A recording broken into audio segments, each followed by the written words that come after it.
Umujene Yago Pondati abantu muzi cyane kuri Yago TV show yakoze impanuka ku munsi w'ejo hashize ubwo yari ari muhanda atwaye imodoka muri kubona ku gafresh nashizeho imodoka yarangiritse cyane kandi nayo nkuko muri kugenda mubibona mu mutwe yarangiritse ari kwa muganga ararwaye.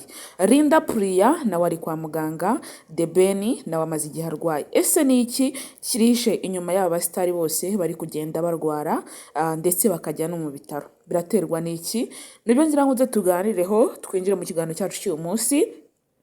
Niba ari ubwa mbere ugeze aha kora hasi handitse subscribe cyangwa se abone kugira ngo tube tubana umunsi ku munsi mu biganiro byacu byose bitazajya bibasicika cyangwa bibasiga gatanu kuri gatanu. Tuba duhari kugira ngo tubibahe kandi tubahere ku gihe. Ngiye muri kubana tuzatubana igihe cyose mugenda munyumva inshuro nyinshi cyane nzagenda mbagezaho amakuru agiye atandukanye ari kuvugwa mu bitangazamakuru bigiye bitandukanye. Icyo uzajya ukora rero ni ukubana natwe ukadukurikira kandi ukadukunda. Mbanje kubifuriza mbaramutsa umugisha kugomeza kubana na mwese mudukunda. Ndagira ngo mbabwire ngo wowe utameze neza ihangarire ubuzima aka kanya ushobora kuba urimo cyangwa ubuzima bwose waba urimo aka kanya. Buriya hari igihe tugera mu bibazo bigiye bitandukanye tukegera kwiganyira kwijojota cyangwa kuvuga ibintu bitajyanye, ariko buriya mu buzima iyo wizeye kandi ugasenga byose bigenda neza. Icya mbere ni Imana mu buzima, kuko burya iyo ufite Imana byose birakoreka. Rero niba utameze neza gerageza wihangane.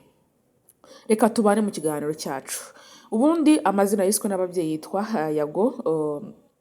Yago abantu benshi niho bamuziho, ariko siyo mazina ye yitwa, ni agasino nayihaye kugira ngo abantu bose bamumenye. Amazina yiswe n'ababyeyi yaratangaje cyane cyane yakunze gukora mu biganiro ndetse n'ibitangazamakuru bigiye bitandukanye hano mu Rwanda, aho uyu musore mwiza cyane yaje kuba ajya mu gihugu cya Uganda.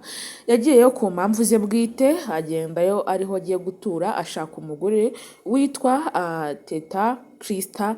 Bagera igihe kimwe Teta Christella barabyara, umukobwa yigarukira mu Rwanda iwabo Itumba mu majyepfo y'u Rwanda mu karere ka Huye i Butare, abantu benshi barahazi.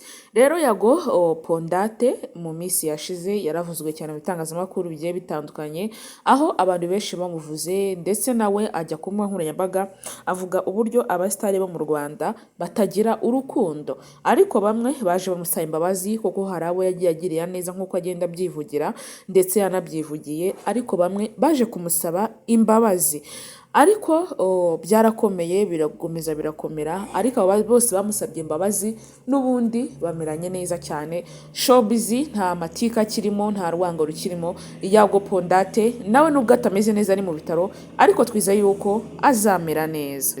Rero yakoze impanuka, abakunzi be nagira ngo bakomeze mbihanganisha nubwo ari mu bitaro, ariko twizeye neza yuko aza gukira.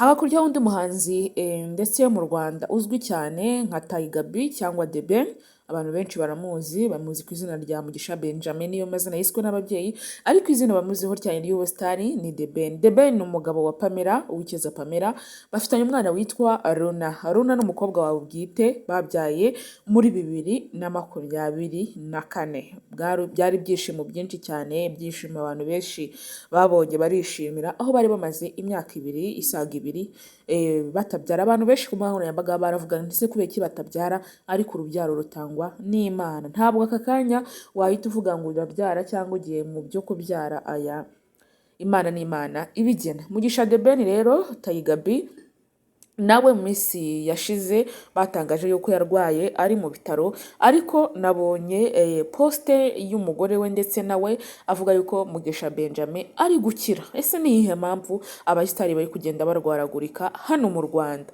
Reka dusenga tujye twizera yuko abasitari nubwo baba barwara cyangwa bafite ibindi bibazo bigiye bitandukanye nabo bazajya bamera neza, kuko ni abantu baduha ibyishimo, abantu tukaririmba tukizihirwa. Tiger B aherutse gusohora indirimbo yitwa ngo Mpagaze ku musozi ninjye gisamagwe. Iyo ndirimbo yitwa Indabo zanjye, yarakurikizwe cyane ku buryo ubu imaze kugera miliyoni irenga imwe n'abantu 300 bayikurikiranye. Nta mwaka iramara, nta mezi imaze gusa. Mugisha Benjamin uzwi ku izina rya The Ben rero nawe yari amaze iminsi arwaye, ariko ubu ari koroherwa, ashima we Imana, agashima n'umuryango. Abantu benshi nagiye mbona bamuhereza pole bamwifuriza kurwara ubworoha kuryoha kurwara ubukira Imana ikamurinda akongera kudukubitamo izindi ndirimbo nyinshi cyane kandi n'imiziki. Yatangiye umuziki 2015, hashize imyaka 2015 niho yatangiye kumenyekana, abantu batangiye kumumenya. Murumva yuko amaze imyaka myinshi cyane, imyaka igera muri 11 umuziki awumazemo igihe kirekire. Si na 15 ko yagiye akorana indirimbo na ba Bruce Melody ndetse na Tom Close n'abandi basosho mura bose abo barahitinze, ariko ubu ngubu ntibakivugwa mu matwi y'abanyarwanda, ahubwo usigaye uvurwa ni The Ben. Abo bagiye mu zindi nshingano harimo abaretse music, harimo abaretse imiziki bagenda kwita ku bagore babo cyangwa bagenda mu zindi nshingano zabo bwite. Rero Mugisha Benjamin ari koroherwa, ari gukira. Reka twifurize umuryango we gukomeza kuba hafi ndetse bakabasha kurebererana Mugisha Benjamin ndetse n'Imana ikamurebera. Nk'uko nabibabwiye ngo Imana niyo ya mbere mu buzima bwacu bwa buri munsi. Buriya tujya tugira ibibazo bigiye bitandukanye, ariko Imana ikaza ibibazo ikabireba ikavuga ngo bana banjye ntabwo nakwemera yuko mubabara, ntabwo nakwemera yuko mugira agahinda. Ibyo byose rero Imana ikagenda ibibona ikabasha kuba yadusubiza. Hakurikiraho undi mukinnyi wa filimi cyane uzwi muri social media, muri showbiz nyarwanda, muri filimi zigiye zitandukanye, cyane cyane kwabamenya uzwi ku izina rya Linda Priya cyangwa Nkusi Linda Priya. Icyo ni igisantera cya sekuru ubyara papa we yamwise Nkusi Linda Priya cyangwa Nkusi Linda. Abantu benshi rero bazi Linda Priya kuko abantu niryo bakunda gukoresha ku mbuga nkoranyambaga. Linda Priya yasezeranye n'umugabo we byemewe n'amategeko muri 2025 witwa Irenge Christian. Yari umugabo washakanye n'undi mugore, bamara igihe gitoya ariko badasezeranye, baza kubyarana umwana mwiza w'umukobwa ufite umwaka umwe muri iki gihe. Linda Priya rero nawe haramaze iminsi ari mu bitaro arwaye, ariko murabizi ko akunda kugira ikibazo cy'ubuhumekero, sinezite cyangwa asima, ariko nko muri iki gihe cy'imbeho biba bikaze cyane. Ariko nabonye umugabo we apostinga avuga yuko yavuye mu bitaro ari koroherwa. Imana ishimwe cyane, igenderere aba basitari bacu dukunda cyane, duhora duhanze amaso, duhora twishimira uko bwije n'uko bukeye, tuvuga ngo Imana ibadukirize, Imana ibakize, ariko bamwe bari kugenda boroherwa. Ngayo nguko rero update zacu z'uyu munsi uko ziba zestaye. Ariko aba basitari reka tujye dusengera showbiz nyarwanda, abahanzi bo mu Rwanda. Muri iki gihe hasigaye hariho indwara zigiye zitandukanye. Nawe ubwawe uri kunyumva ikiganiro ushobora kuba urwaye cyangwa ufite ibindi bibazo bigiye bitandukanye, ariko ntabwo indwara iteguza yakubwira ngo ndaje mu minsi ngahe ndaba nje ngo urware. Oya, iragutungura, ikagutungura nawe ukaba witeguye. Rero dushima Imana yuko The Ben ari koroherwa, Linda Priya nawe yorohewe. Ziriya ndwara z'ubuhumekero zijya zitungurana cyane, ugasanga umuntu bigenze nabi, ugasanga wisanze kwa muganga.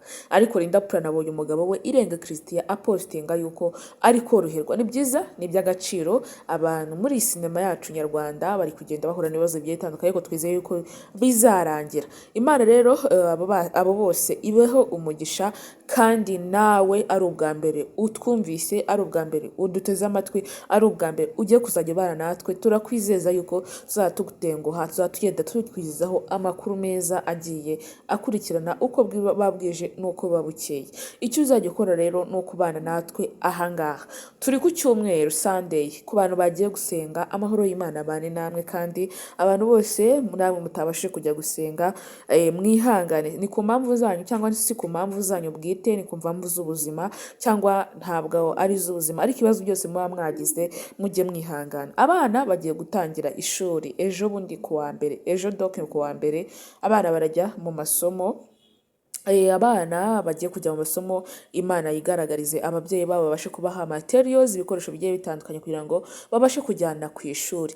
Ndetse n'abatarabona minerivare nabo bazayibona kubera Imana. Cyambere ni Imana, umutekano, ubwiza bw'Imana, ko buriyo wasenze Imana ukayisaba ntacyo Imana itaguha. Ngayo nguko umugisha, amahoro, umutekano, byose byiza mbasabira bibane na mwese mudukunda kandi mudukurikira iyi cano yanyu kandi cano y'abanyarwanda. Twebwe twikunda guhereza ijambo abantu ngo ubuzima tuba turimo aka kanya buradutenguha, buratubabaza, ariko ijambo nyamukuru nzajya nsorezaho, nzajya mbabwira ngo ihangane, komera, komera, usenge, ushikame. Bye bye, umunsi mwiza.